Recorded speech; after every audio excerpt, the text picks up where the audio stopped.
I stared at them, unable to grasp the situation. Japanese? One of the men came up and knelt in front of me. He gently touched me on the shoulder and said, "You are free, boy. You are free now," he said and then smiled. That smile has been with me ever since. That is a quote by Holocaust survivor Solly Ganor when he was liberated while on a march from the Dachau death camp by a member of the 522nd Field Artillery Battalion.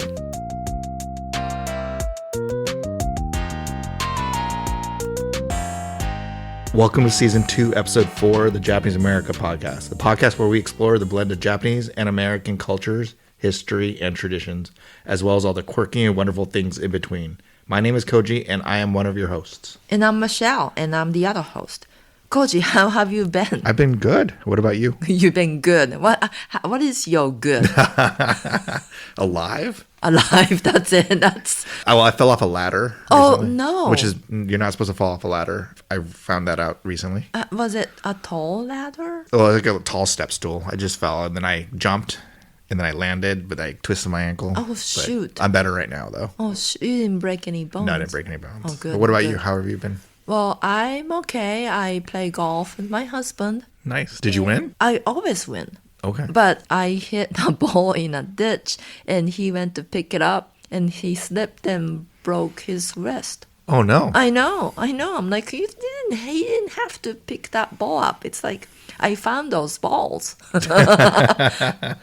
Oh, no. Is he okay? He's okay, I hope. I haven't seen him, so. Holocaust Remembrance Day, or Yom HaShoah, falls on the 27th of Nisan, maybe? Nisan? In the Hebrew calendar, marking the Warsaw Ghetto Uprising. This year, it falls on April 24th, so we're a few weeks late. Nevertheless, we thought it was too important of a topic not to have an episode about. Michelle, if it's okay with you, let's begin our story. Solly Ganor is a Holocaust survivor and author born on May 18, 1928 in Heidelberg, Lithuania. He spent his childhood in Kaunas, where he lived through the Nazi occupation and the horrors of the Kovno ghetto. Ganor and his family were later deported to the Dachau death camp, where he endured forced labor and witnessed unimaginable atrocities. He was liberated by Japanese-American soldiers on the 522nd Field Artillery Battalion in May 1945. Ganor documented his experiences in his memoir, Light One Candle, A Survivor's Tale from Lithuania to Jerusalem, published in 1995. His story highlights resilience, the impact of prejudice, and the importance of remembering history. In late April 1945, Heinrich Himmler ordered the murder of all surviving Jews from the death camps to eliminate witnesses to the Holocaust. This led to a brutal 5-day death march through southern Germany, including survivors from Dachau, ending in forest near Wackurkern, Bavaria. On May 2nd, 1945, SS guards began executing survivors of a death march in a remote forest. However, upon hearing what seemed to be an approaching American military convoy, they abandoned the massacre and fled, leaving behind hundreds of traumatized and barely alive survivors. We brought on Naoyuki Ikeda to help bring to life Solly. This is a quote what it was like as the Allies approached. We had heard the Allied airplane bombing Munich for weeks, and we suspected that something would happen soon. In the last week of April, the Nazis began to evacuate our concentration camp located in the small German town of Atting. We didn't know why. We guessed the war would be over soon, or we might be dead soon. We marched for more than 5 days. It was cold and it rained heavily. We were starved and tired and afraid. I witnessed many people murdered along the way. I don't know how I was able to survive. We hadn't eaten for days. I remember just putting one foot in front of the other and somehow finding the strength to live for another minute, an hour, a day. The exhausted Jewish survivors like Solly encountered soldiers from the 522nd Field Artillery Battalion, a patrol of Japanese-American troops. To the survivors, these soldiers appeared almost otherworldly, earning the nickname angels. For many, it was the first time in years they had seen uniformed men treat them with kindness. Solly was initially confused by his rescuer's appearance, mistaking him for a Japanese soldier. However, to his surprise, the man spoke English and wore the uniform of the U.S. Army. Let's hear what Solly had to say about this moment. We eventually wound up in an open field, where our worst fears were confirmed. The SS guards began shooting us down. Luckily, I wasn't hit. Soon the shooting stopped, and we had no idea why. As frightened and hungry as I was, I managed to fall asleep, totally exhausted. I woke up the next morning covered with a blanket of snow.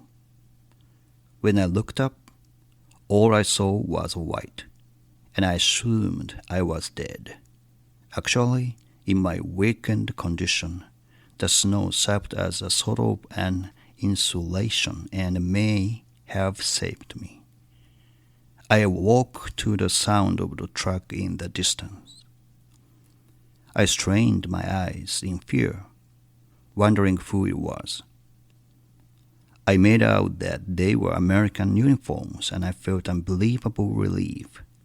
As these American soldiers walked towards us, I noticed that they were not Caucasian soldiers. They were Oriental. I immediately began to fear that they might be, in fact, the Japanese army here to finish us off. I was too tired, and I couldn't run. One of them came up to me and, with a sadness and compassion in his eyes, tried to comfort me. He reached into his pocket and pulled out a candy bar that said Hershey's on it. At that moment, I realized it was the American army and these were our liberators. I had somehow managed to survive the war. It was the first time in over 3 years in a ghetto and 1 year in a concentration camp that a person in uniform showed kindness to me. These men with their strange faces were like angels of mercy who descended from heaven to lift me out of my hell. I can never thank them enough. That Japanese-American soldier was Private Clarence Matsumura, who belonged to a segregated Japanese-American unit in the U.S. Army.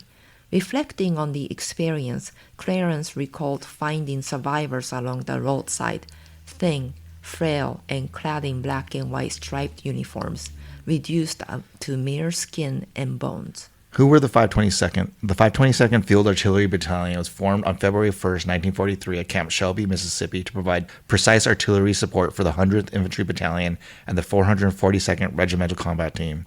It consisted of 5 batteries, a headquarter battery for administration, a service battery for equipment and logistics, and 3 firing batteries equipped with 105mm howitzers.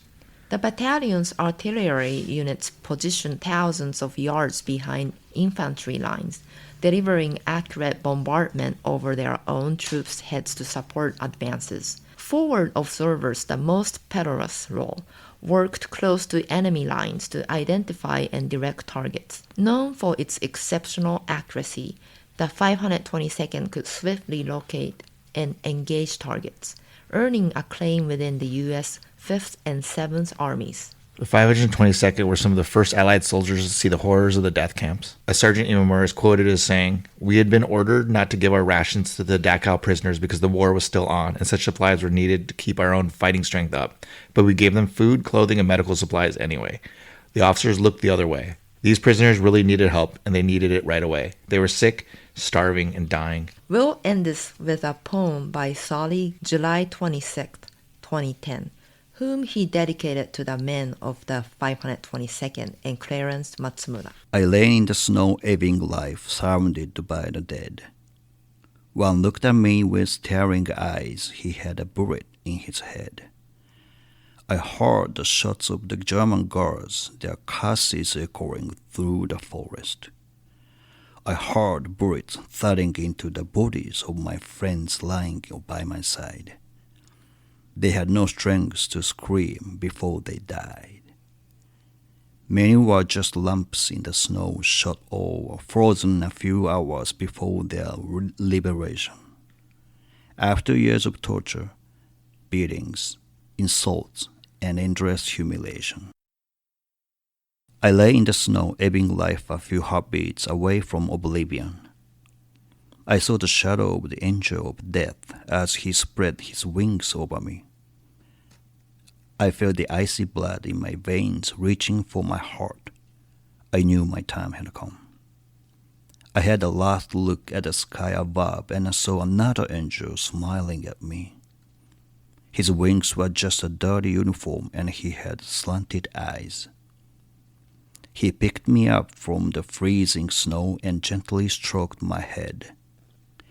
He wrapped me in a blanket and snatched me from the dead.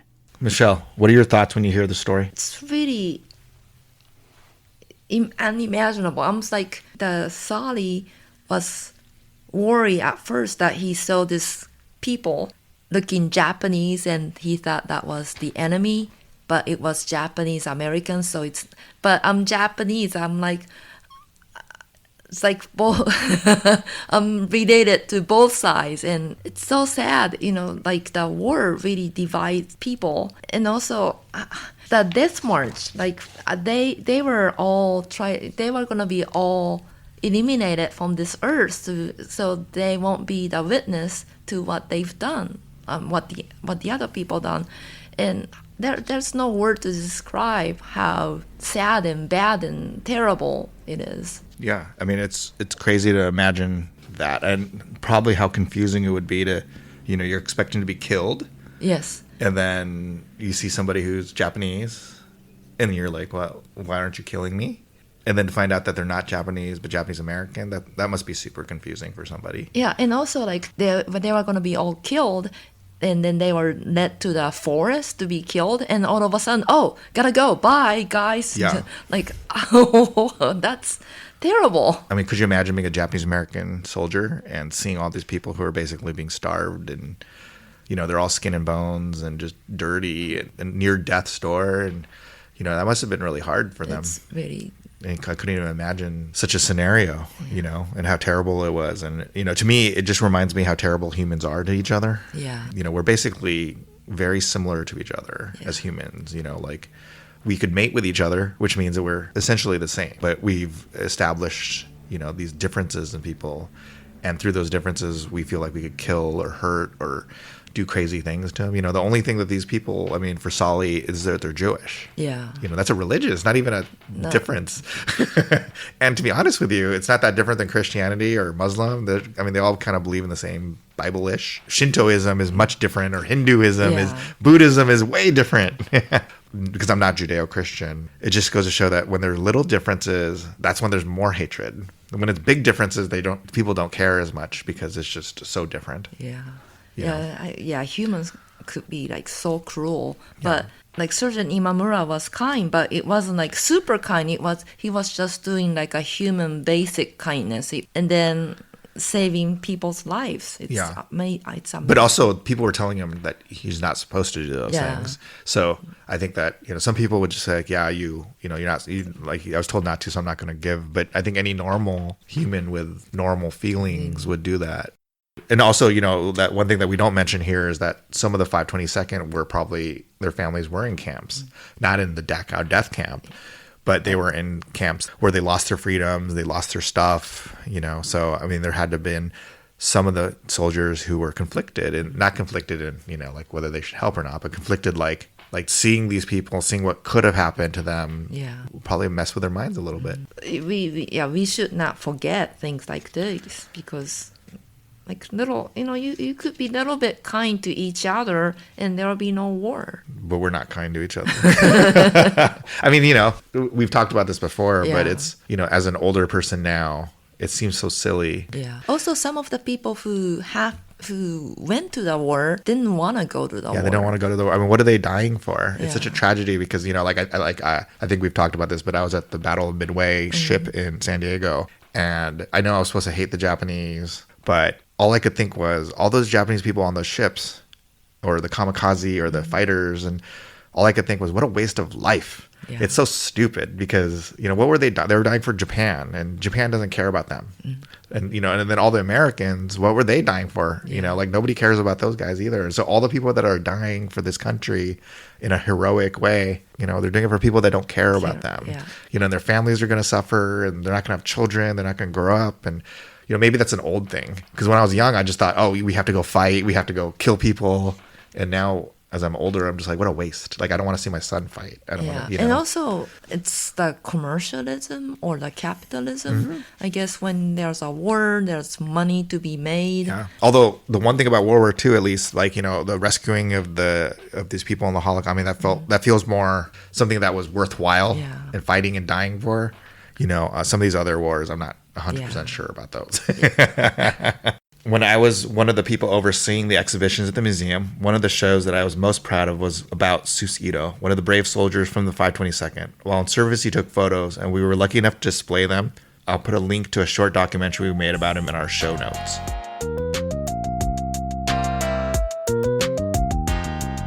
Michelle, there is one part of the story that we didn't talk about. According to an interview with Solly Ganor we found on PBS, he and, we're quoting here, shared in an emotional Hanukkah dinner with Chiune Sugihara and his family. He did get a visa from him, but was not able to flee. We highly recommend that you watch the interviews. We'll put a link in our show notes. You know about Sugihara, right? Yes, I have. But I don't know how to... I've seen how to write his name in kanji, but it's like Chifune is like a very different kind of name. It is? Yeah. Why is it different? Chifune? Just a different weird. Yeah, not like Saburo or Ichiro. Chifune. For those that don't know, he was known for writing a bunch of visas for escaping Jews from Lithuania with the Nazis coming in. According to the story, Solly had invited Sugihara to this Hanukkah dinner where supposedly Sugihara heard about the tragedies of Jews in Europe. And from that point on was one of the reasons maybe that he started writing these visas. And these Jews had to escape through Russia or escape through other places, and then they had to go somewhere else. So the visas just allowed them to leave, but there had to be another country that allowed them to enter. So they went to China, they went to Japan, they went to a Caribbean nation, they came to America. And one of the great things about the story about Sugihara is that the Japanese government told him not to do it. Yes. We know that as Japanese people, when the government tells you not to do it, you're not supposed to do it. And so when he came home from the war, or he went to prison camp with his family. Yes. And then when he finally got back to the war, he was kind of ostracized because he was doing something that he's not supposed to do. And then until I think it was the 70s or something, where one of the survivors or one of the descendants of the survivors came and found him, and then he became a hero. Yeah. And then the Japanese government was like, oh, he's a hero, but only in retrospect. But it took 30-some years. Yeah, because in Japan, if somebody tells you to do something, if a higher up tells you to do something, you're supposed to do it, and anything different is not good. When you hear this story, what do you think about that? Sometimes, you really have to do what you have to do that your heart tells you to do, even though you're not supposed to do, like writing visas. And as a Japanese person, it's even harder because there's a cultural groupthink, right? Where you're supposed to be the same as the other people. You don't want to be the nail that stands out. Right. It's even more. In America, you're kind of taught that it's better to be different and be unique. But in Japan, that's not the case. That's right? not the case. And especially in olden days. Yes. Even more so. Yeah, more so. There's only two choices that you could do. You could take to get to the life that you have now. It's either yes or no, yes or no. And if you are the one who could write a visa, would you write a visa to people who needs to flee? Yes or no? Yes, you gotta write.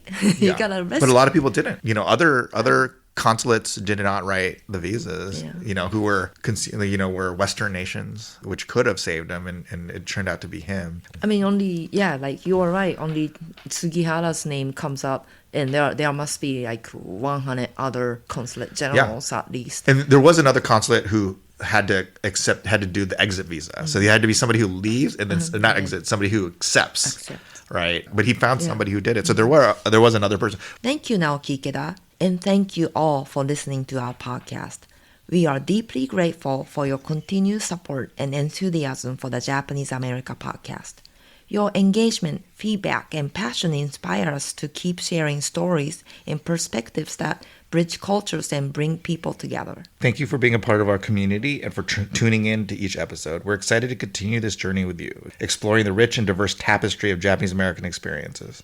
Stay tuned for more exciting content and don't hesitate to share your thoughts and ideas. This podcast is a program of the Japanese American National Museum.